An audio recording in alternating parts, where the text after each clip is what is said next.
Welcome to Your Business, Your Life with Matt DiFrancesco, your personal financial technician. Whether you've had years of success in your business or just starting out, Highlift Financial can help you create a vision for your business, life, and family, and align these for generational wealth. So as they say, what happens in your life affects your business. And now, on to the show. Well, hello and welcome to Your Business, Your Life with your host, me, Matt DiFrancesco. And hey, you know what? I just came back. I was at a collision conference in Northeast 2022, which was a great turnout. Lots of shop owners, lots of vendors, lots of new innovations that are out there. So, I encourage everybody to, get out there and start to see, as this industry changes, what's available out there. So, and, one of the things, and this is going to be our topic today, it's kind of I think for a lot of business owners, and especially in the collision industry, it's a dirty word, and it's marketing. I mean, nobody ever really wants to do it. And, but it's a necessity. And I know I've actually kind of fought it even in my practice, but since I've made the investment into it, I think it's reaped huge dividends. And so, and I want to have probably the rock star in the collision industry in marketing as my guest today. So it's Micki Wood. So Micki, she's a marketing and a business growth strategist for the collision industry.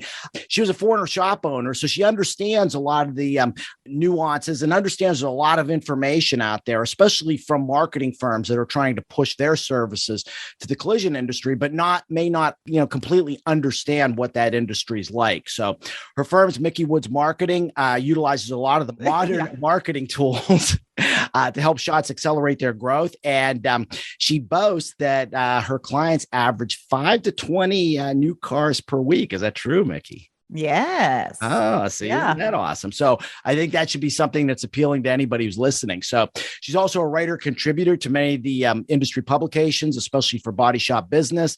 And she's also the host of her own podcast, the Body Bangin podcast, and she discusses all things body shop related and leaves a lot of tangible ideas for her listeners to take back to the shop. So I'm really excited to have Micki on. Micki, welcome to Your Business, Your Life. Hey, thank you for having me on, Matt. I'm excited. Oh, that's cool. Well, did I get everything right in your bio, or is there something I missed? No, I did miss something. And this is breaking news out. Yes. So Micki was also nominated, and she was won one of the most influential women in the collision industry award. So, that's awesome, Micki. Congratulations on that. Thank you. Yeah, I'm super excited. Very honored to have received that award. Well, that's good. And, it's funny as I'm growing in this business and, making a lot of different contacts, everybody speaks highly of Micki. They say she's, she's one of the people that I needed to meet. And so I'm really excited to have her on. So thank you. So that's really sweet. Thank you. Oh, no problem. No problem. So Micki, let's just kind of start out, give a little bit of background. I think one of the biggest attributes that you bring to your clients in the collision industry is the fact that you've been a shop owner. And so I was kind of interested to know, how did you become a shop owner and then transition into marketing? Yeah. So I became a shop owner. I was actually loved business. I was always a lover of business and business operations, but I knew nothing about the collision industry. And it was actually my ex-husband managed a body shop out in Van Nuys. And at the time, the owner was thinking about selling, and Caliber had come and made offers on the shop. And so my ex-husband came home and said, hey, I think I'm going to lose my job, because they usually fire the managers when they come in. And I said, well, what if we just buy it? And he was like, okay. And I said, listen, I got some money from some other business things I've done. I'll buy it. You can run the front end. You can still manage it. And I'll do the more with the typical ownership duties, which is wear 15 million hats. And I knew nothing about collision. And so it was a total crash course, literally, in so many ways. And we went for it. It was like, why not? What do you have to lose? I always go big or go home. Got into it. And when I got into it, I again knew some basic business principles, but did not know a single thing about collision except for the stories I would hear when he would come home and tell me about things. Right. So I started attending every conference possible, got some great mentors in the industry and that are still good friends to this day, and just really threw myself in and learned as much as I could about the collision industry. And I learned so much. I failed a lot, but I failed forward. And I used it to learn and do better. And then when the recession hit, which I think is really appropriate, and I think we'll talk about it in this podcast, but when the recession hit, I lost my shop. I had only owned it for about 3 years, but I didn't have the bandwidth to be able to keep it going and have the cash flow. Yeah. Oh, exactly. And so a local shop wanted to buy me out, but he couldn't. My property manager wouldn't work with him and lower the rent. So I was unable to sell. I would have sold, but the property manager was so unreasonable. He refused to reduce the rent, and it was ridiculous. And we were in a recession. Yeah. So couldn't sell it. So that shop owner said, well, I will hire you. Can you come and just do marketing for me? And I was like, that's really tempting, because now marketing is my favorite hat. And that would be the only hat I would have to wear. Exactly. So then I started doing marketing for him, marketed there for about 5 years. We increased the shop sales from when I first started around 500,000-600,000 up to $750,000 to $1 million a month. Wow. And not just because of me, obviously we had a great team. And I really, through doing that, started to get the attention of other local shops, because I was still going to conferences and conventions, talking with people. So when the owner there passed away, I went independent and just started doing marketing for shops. And now I market for shops across the United States and into Canada. Wow. It's just a fabulous story. And I just, there's so many of those where people like jump into a business and they like have no idea. And you're kind of, it's trial by fire. But sometimes I think that's a better way of doing it. It's painful, but you get so much more out of it. And you made a comment about, failing. And I think when you can define failure as when I don't learn from experience, it kind of transforms your world and kind of transform your mindset, and you're willing to take those risks that most people won't take. Yeah. And it put me in a position that allowed me to ask questions that people in the industry weren't asking, because they had always done things a certain way. Right. Where I came in with a fresh set of eyes, and it was like, and I still, even today, do marketing. I just am an inquisitive person. Well, why? Why do you do that? Well, why do you do that? Okay. And how are you choosing when you do that? So it was like those types of questions. And it was like, well, what do you mean why? Because we've always done it this way. That's what I was just going to say. Is that what was the answer? Right. So yes. And so it really, I shaped other people's opinions when I was talking with other shop owners. Okay, well, why do you do it that way? It forced them to kind of have to go back to the drawing board themselves and really reevaluate why. Right. And we've seen a big shift through the course of my last 15 years of shop owners changing, and not because, I'm so great and I asked the question why, but I think a lot of people were forced to ask themselves why. Why are we not changing? Why are we not doing different? Well, exactly. I mean, just as fast as the industry's changing, you're going to people, shop owners are going to have to adapt. And, it's funny. I mean, some of my clients, they still do the traditional stuff, billboards, newspaper ads, those type of things. And they're good, but there's more effective ways of doing it. And I think especially as this industry starts to get more specialized, I'm sure, you have different strategies that can help that shop owner to really narrow their focus. It's not just about doing every car that's out there, but finding that specific niche, and then and then how do we market to that? Yeah. And every shop has different needs, and they're in a different area. So where they're at is different. Their demographic is different. What their goals for their shop are different. So it's really finding out, like you said, there's the old school of, like you said, billboards, radio, TV, just like the few things that they used to do. Right. Marketing has come such a long way, and it's exciting now. It's exciting to be able to show people analytics that we never had access to before. Right.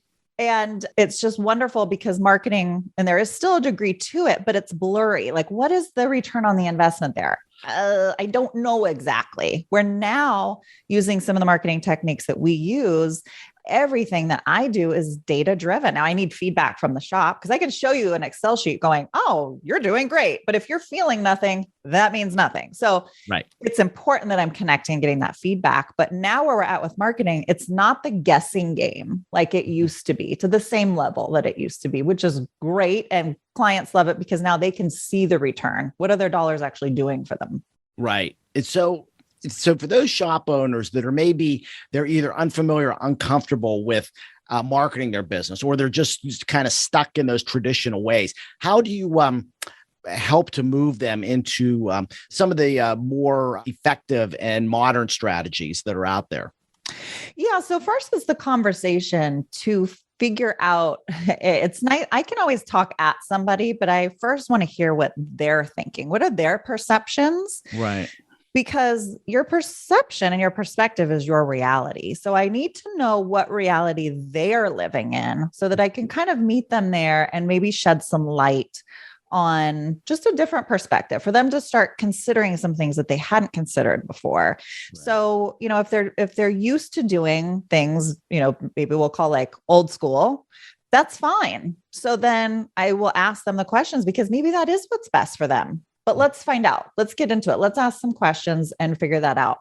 But there are also very new ways that we're doing marketing that when I have the opportunity, can present to them and show them examples of what's happening. It's like if I can see them in person or virtually, it's like I can literally see their mind go, oh, because it just wasn't even on the radar before. They just had never even thought about it because they were just used to kind of seeing what they had seen. Right. What's the old saying? Pigs don't know pigs stink. Yeah. I like it. But it's true. I mean, a lot of times we don't know what we don't know.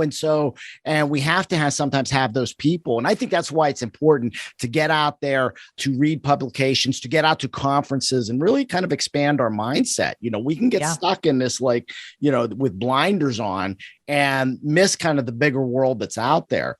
Totally. I think what's interesting is, and I see this in the collision industry as I see it in my own industry of financial services, is that as we broaden our vision, we start to narrow our focus. And I don't know, is that something that you're encountering there in the collision industry? Yeah, to some extent, because as it helps you to be, using kind of your analogy there, it helps you to be more laser-like focused to be most effective, because then you're able to, if we're like looking at a football field, we could just look at the players and maybe like 5 players and what are those guys doing? And then it's a different picture versus being up in the stands and seeing the whole field and what all of the players are doing. Right. Now we can create a strategy that's very laser-like focus that helps us to get the biggest bang for our buck. And that's the way that I like to approach marketing is, let's go for the low-hanging fruit, I like to call it. And let's be strategic here rather than trying to be everywhere all at once. And then you're not really effective anywhere. Right. Let's be really strategic and let's get you return on your investment. And it's kind of like the snowball effect. And then the more money you get back from that return that you invested, and I say invested because I like for my owners to think of it as versus an expense as an investment. That's right. And that's a big shift right there. You're very familiar with investments, Matt. Exactly. And it's true. I mean, you got to invest in yourself and in your business. And it's something I tell even my peers. A lot of times they start to do some of these marketing things, whether it's social media, podcasting, whatever it is. And after 6 months, they're going, well, I haven't gotten a new client out of it. I'm stopping. And I'm like, these are like, these take time. That's right. You're building awareness. That's right. Yeah, there is benefit. And sometimes the benefit isn't visual. It's it's not tangible right away. And so it can be frustrating. And that's why I purposely, especially having been a shop owner, I know how it is to want to see results yesterday. I get it. I still am that way. So I like to go about marketing as where are we going to get the biggest bang for our buck right away? Let's get some wins. Let's get some base hits before we go hit those home runs. That's the way I like to flow with it. No, that makes complete sense. And it's funny because, a lot of shop owners, we talked about this off air, they spend an enormous amount of money getting certifications for their shops and their techs, yet they don't know how to best position themselves with those certifications. And I wanted to say, can you explain this phenomenon and how you address it with your clients? Yeah, it's very interesting because I just had a call the other day with somebody. So they said, well, we just spent almost $500,000 on this super high-end certification. They were starting out with nothing. They went high quick, spent a ton of money. So now we just spent all this money. So we don't want to spend any on marketing. And I thought, hold on a second. So here's the thought. Okay, let's think about this practically. So you're investing all this money to get a certification so that you can be capable of repairing these vehicles, purchasing these parts to get a return. There's a reason why you put that money out, because you feel like you're going to recoup it at some point in time and then make even more money. So then let's take it a step further.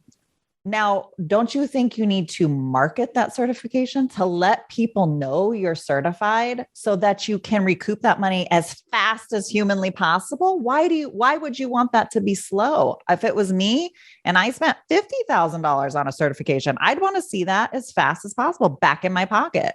Exactly. Otherwise, it is an expense. If you're not able to get a return on it, then it is an expense.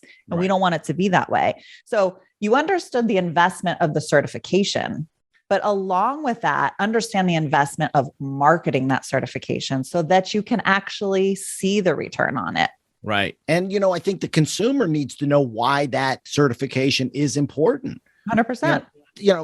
Most consumers don't have any idea. I mean, we kind of drive our cars around and we're not even sure how they operate, but we know that if I, put the key in or push the button, it's going to start. And if I hit the gas, it's going to accelerate. But, we just kind of go on blind faith. And then, when it comes to, having to we're in a wreck and have to take the car to the shop, what difference does it make if they've got this certification or that certification, or, they're certified by the OEM for my specific model? We might just be going to the insurance company and the insurance company goes, oh, so-and-so is the approved shop. And just, okay, I'm going to send it there. Yeah. And I think, would you agree that shop owners are missing opportunities with that? Absolutely. Well, and when I say marketing, a lot of people think marketing and they think money. Yeah. And that's why there's this big pushback with marketing. There's a lot of ways that you can market and not spend any money.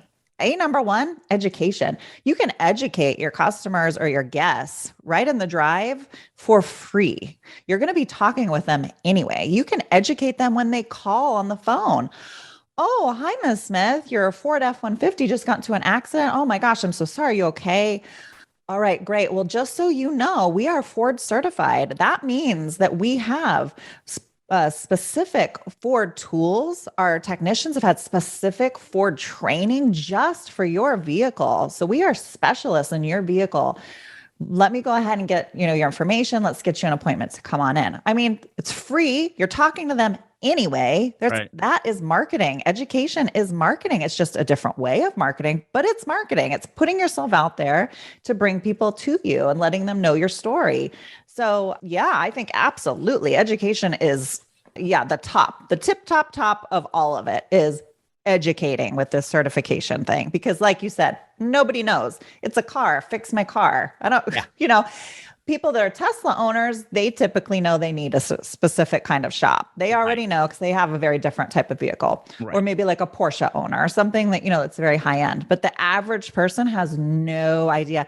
Even what's funny is service writers at dealerships don't even know the difference between a certified body shop and a non-certified body shop most times. Wow. So if a service writer in a dealership doesn't know, how do you think your guest is going to know? They're not. Chances are they're not. So it's our job on the collision industry side to start educating. I think that's fascinating. I had a guest on, Clay Hoberwright, who's a shop owner in Wichita, and he's big on educating the customers on what their rights are with the insurance companies and helping to fight them on that. I think it's a similar sort of thing. Mhm. Because like I said, most of us, we just kind of like, we file the claim, the insurance company says, okay, take it to this shop, and we just kind of send it, and we have no idea. I mean, we don't know if they're using, OEM parts, or is it aftermarket, or is it salvage, Right. any of that stuff. And I think, one of the big challenges is there's some shops that just follow whatever the insurance company does, but then there's others that look at the quality of work and say, look, Mr. Consumer, you have these rights, and we'll help you to fight to get what you deserve, because if we don't follow the OEM specifications, now you got a safety issue. Right. So, Yep. Yeah. Education is, and we, as body shop people, really in any role, we have a very interesting opportunity being the connect at the shop. And we are able to create a relationship with people, and it becomes a trusted relationship. So I think part of the education versus being like salesy is doing it from a genuine place of concern and care of, I want to share this with you so that you know, and you can be now better equipped and make better informed decisions. Now people don't look at you as like, oh, the guy I dropped my car off to at the body shop. Now it's like, Matt that I dropped the car off at the body shop, and this is what he shared with me, because now there's a connection. Now there's some trust being built and a relationship being built. So it's not just a salesy, gimmicky thing, even though a lot of estimators, writers will hesitate to say it because they feel like they're just being salesy. No, I challenge everybody to look at it as an opportunity to build a relationship with that person. Because when you have a relationship, you share things and you want the best for that person versus trying to sell somebody on something. Total shift of perspective. But, same information, but how are you going to present it? Oh, exactly. And again, I think, most shop owners usually grew up in the business. They grew up as technicians. They're excellent at that. But, when it comes to the business owner end, or even just, the sales and marketing end, they don't have the skill set. And I think that's why there's a benefit to hiring a firm like yours to help guide them and help to lead them on, on this path. So, absolutely. Yeah, we talk. There's a lot of new marketing tools out there, and I know you utilize a lot of them, and things like Google Ads and geo-fencing. And I want you to explain to the audience what these are and how you use them for your clients, because I think this is a game changer, to be honest with you. Yeah, this is really when I got the most excited about my job, was when I realized the power of Google Ads and geofencing. Google Ads in general, but also specific for marketing your certifications. I thought, now this is a game changer. And I, myself and my team, we used COVID to really, just like a lot of shop owners and business owners, to be better. And these are two areas that we really dove into and thought, how can we see these shops spending all this money? How can we help them get a return on their investment? How can we do it as quickly as possible? And these are two ways that came up in Google Ads specifically. We see massive return, and it allows it the way that Google Ads works. And Google Ads, we could have a whole conversation just about Google Ads. But, if somebody searches just first and foremost, auto body shop in your area or body shop using some keywords. When you do Google Ads, you're paying for Google to pop your ad placement right up to the top of the page. And our goal is to be top of the page or in the top, what we call like map listings. That's ideal. And we can do that now specifically using certification terms. And I have somebody on staff that used to work with Google. And so we have a great way, because typically in Google Ads, you can't use the name of a manufacturer in your Google Ads. Right. So how do we still, and that's what we worked on, is how do we use Google Ads to be able to push out for certifications without being able to use words, these specific words? How do we do it? So we see great traction. I mean, 50 to 100 calls a month just for people looking for Audi, Porsche, Subaru, Tesla, calls a month, up to 150, depending on your area and how much traction you have there. We've got people, clicking to get directions to go to you based off of these ads. Mm-hmm. We see huge numbers that we can track on the back end. But what's the most important for me is I talk with my shops and they feel it. in their shops, the increase of phone calls, the increase of estimates. And we have also been able to utilize similar techniques using geofencing. And geofencing is not new, but it's newer to the collision industry. It's been around for a long time. Right. The way that body shops, we do in a body shop, is we create a electronic fence around the perimeter of your competitors, really. Okay. And the second somebody's phone traverses over that electronic fence, it pings them like, ooh, we can send them an ad now. So when they're in an app on their phone, one of your ads will pop up on their phone as they're playing around with it. So potentially they could be sitting in your biggest competitor's waiting area, waiting for an estimate, go play a game on their phone, and boop, your ad pops up and you're down the way, but they're in the other shop's waiting area. Right. So we see great traction because a lot of people are unsure. They're not happy with the estimate experience. They're not sure. They need to go back and talk with their spouse. They want to think how much, do we want to spend money? Do we want to run this through insurance? I don't know. And we can then track that phone because we also put an electronic fence around your shop. So let's say it's Matt's Auto Body. So we can track where that person went over the electronic fence at your competitor, and then when it pops back over to your shop. So we know that we are getting X number of vehicles in your drive because it traverses over that electronic fence, and then where they came from. Wow. So it's incredible. And there's more to it than that, but that's an overview of what that looks like. And shops love it. Absolutely love it. And we can track actual vehicles to your drive. And that's where I can say a minimum of 5 a week. In some areas, we have much more than that. So it's really incredible to see it, but then for the shops to feel it. That's what's most important. Exactly. To put it in perspective, and I know the shop owners are going to understand this, but so an additional car, what is the average GP on a vehicle going through a shop?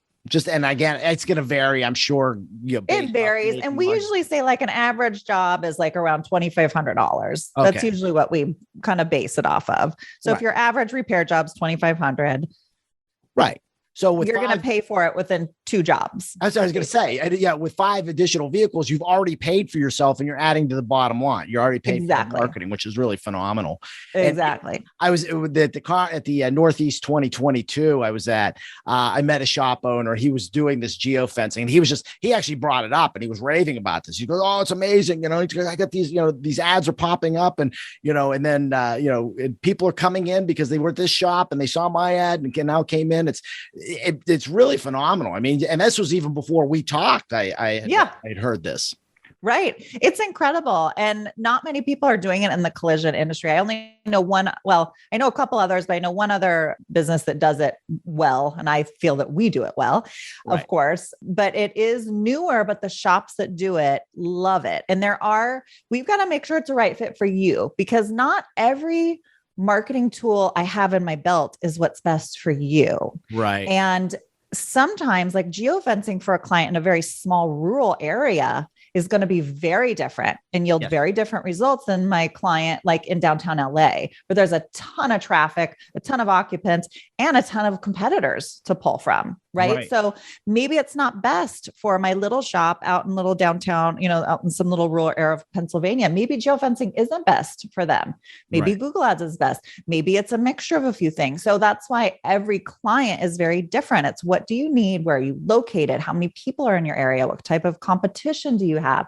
And then I create a strategy for them and a mix of things of what I think is best in a phased plan to get you to wherever it is that you want to go, versus a lot of marketing companies that are like, let's just sign you up. And, you're just another number and you're signed up and it's forgotten about. That's not the way I do business.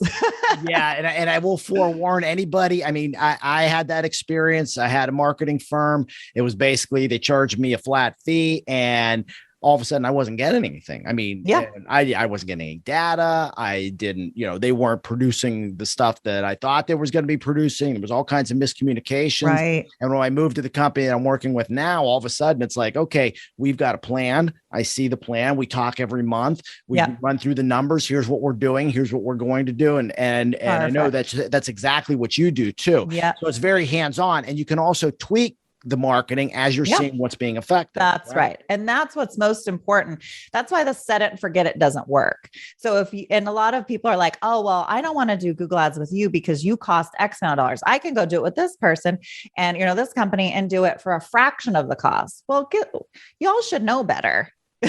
Right. If you're going to go get an estimate from a shop that your estimate for that customer was 17,000, but they say they're going to take it to Big Al's down the road and it's going to be 3,000. What do you think you're going to get for that? So same type of thing, because the set it, forget it doesn't work. It has to be a constant manipulation on our end. It's constantly working on it and adjusting. And there's so much that goes into it. So, yeah. Oh yeah. And again, I can speak from experience. And when I first saw the numbers, I kind of went, ooh, the best investment I ever made. And I'm sure that any shop owner that's hiring you, take the plunge and try it out, because I know you're getting the results there, or you wouldn't have the success that you're having. So. Yeah, that's right. Absolutely. So, one thing I want to touch on, Matt, is so many shops that I hear when they talk about marketing, they say, well, I don't need to market. We are slammed. Like we're so busy. Oh yeah. And that is a huge red flag that I'm seeing right now, because they're under the assumption, and I would love for everybody to listen to this right now. You all are under the assumption, or maybe not you all, but a lot of you are under the assumption that things are going to continue to stay as busy as they are right now forever. And that's not the case. I mean, look what just happened with COVID. They were like, oh, I'm busy enough. I don't need to market. I only had one client out of all my clients drop off when COVID hit. And it's because they had already had so much traction and they saw the return there that they kept going. Right. Other shops cut in every way possible because they didn't know what to do. There was no strategy, no plan in place, and they shut it all down. Right. Probably very little cash flow also. And I look back and I look at now, and you're a finance guy, so you understand. I mean, if you look around, look at the high rate of inflation that we're going through. Oh, yeah. You see gas prices going up. If you, body shop world, think this isn't going to affect us, you're in for a rude awakening. And the time to market, the best time to market is when you're doing well, because you're setting yourself up for success for down the road, because it's not always going to be rainbows and unicorns. And I am not one to preach doom and gloom. I am a very positive person, but I also think we need a little reality check right now. I am concerned. I saw a few posts yesterday. I'm in a few Facebook groups, and I was like, are these people kidding me right now? Like I was upset because I thought you guys are setting yourself up for failure. Yeah. Just turning a blind eye because you're so busy right now. Exactly. I don't know if you see it with your clients of not being prepared for the future because they're like, oh, things are so wonderful right now. It's like, what? Like it's always going to be like this? Well, and it's funny because I can relate with markets when, we ran 12 years of bull markets and, we're getting, 10, 15, 20% returns. And all of a sudden, now we're seeing this downshift. But you know what? One thing that I've done, and I know you probably act in the same way, is being proactive with a lot of these things. And I've told my clients, look, things aren't always going to be this way. Yeah. All right. So that's why we just keep doing the things that we need to be doing consistently. Yes. And the clients that embrace that are all in a great position. The ones that don't, they're struggling. And it's like, they're now starting to see, I should have listened back here. Yeah. And you do not want to you can start marketing at any time. Right. But ideally, you don't want to start. It's like you don't want to start off a race flat-footed and not warmed up.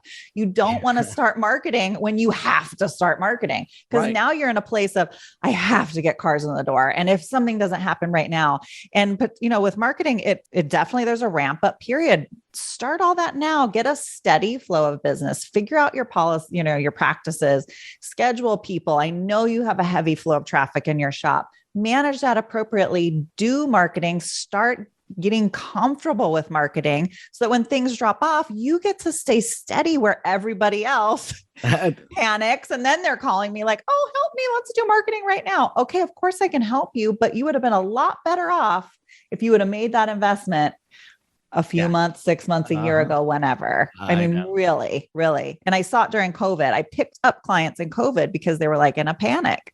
Yeah.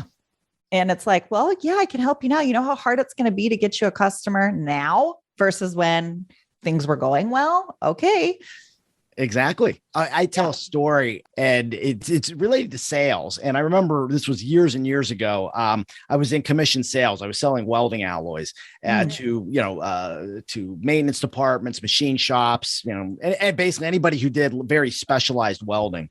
And one thing that I learned was all of a sudden I'd be working hard, and it's like I didn't see any results. And I go by 90 days, and finally I'm like, oh, is this even worth it? And then all of a sudden it was like money started coming in. And I'd be like, oh, this is cool. And then all of a sudden, after about 90 more days, it'd start tapering off. I'm like, oh my God, I got to get back to work. And I get back for 9, and everything trailed 90 days. Right. And I think that's the lesson that you're teaching here is that, start now, because there is a bit of a ramp up, but again, then you've got to maintain it.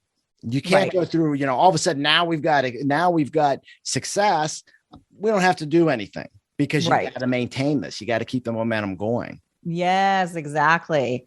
Yeah. Better to start the race when you've already been jogging and you warmed up a little bit, right?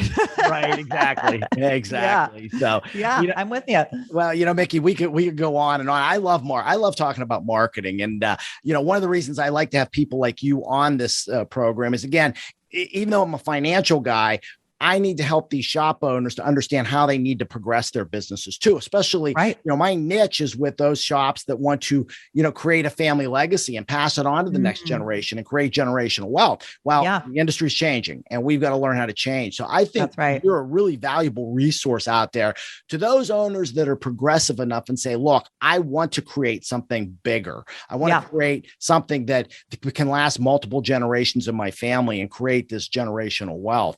So if an owner like that would want to hire you, what's the best way for them to get in touch with you or to engage you? Yeah, they can email me, Micki@mickywoodsmarketing.com. They can also go to my website. You can even book an appointment to get on my calendar if you're interested, and we can have a consultation call. And that's mickywoods.com, or you can go to collisioncentermarketing.com. Either or, you can put my phone number down in the description. I'm available. I'm around. I'm on social media. So whatever is easiest for you, I am there.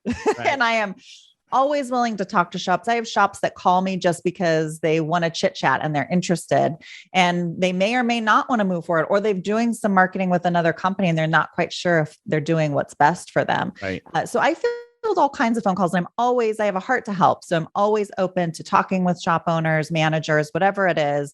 I do coaching as well. So if people are interested in that, I'm here. So please don't hesitate to reach out. That's great. We're going to have that all in the show notes, and also check out her podcast, the Body Bangin podcast. Yes. It's available on all major podcast channels, iTunes, Google Play, Spotify, correct? Correct. Yep. I'm there. Right. So check that out too. So Micki, I want to thank you for being on. This is just like I said, we could just go on and on this. Yeah. But anyway, thank you for coming. Last thanks always goes to the audience. Thank you for listening to Your Business, Your Life. If you've not subscribed to the podcast, please click the subscribe button below. That way, when a new episodes come out, it'll download right to your device and makes it very easy for you to share with your families and friends. Also, if you like the podcast, you like the content that we have on, you love our guests like Micki, please give us a 5-star review. That way we move up on the charts and can get out to more people. So, with that, again, I want to thank you all for everybody here at High Lift Financial, and let's make today your best day, and let's make every day your best day. So take care and God bless. Bye. Hey, I really want to thank you for listening to the Your Business, Your Life podcast. If you want to be notified when new episodes become available, click the subscribe button below. The information covered and posted represents the views and opinions of the guest and does not necessarily represent the views or opinions of High Lift Financial. The content has been made available for informational and educational purposes only. The content is not intended to be a substitute for professional investment, legal, or tax advice. Always seek the advice of your financial advisor or other qualified professional with any questions you may have regarding your business or personal planning. DiFrancesco Financial Concierge, LLC, DBA High Lift Financial, is a registered investment advisor. Registration with the United States Securities and Exchange Commission or any state security authority does not imply a certain level of skill or training.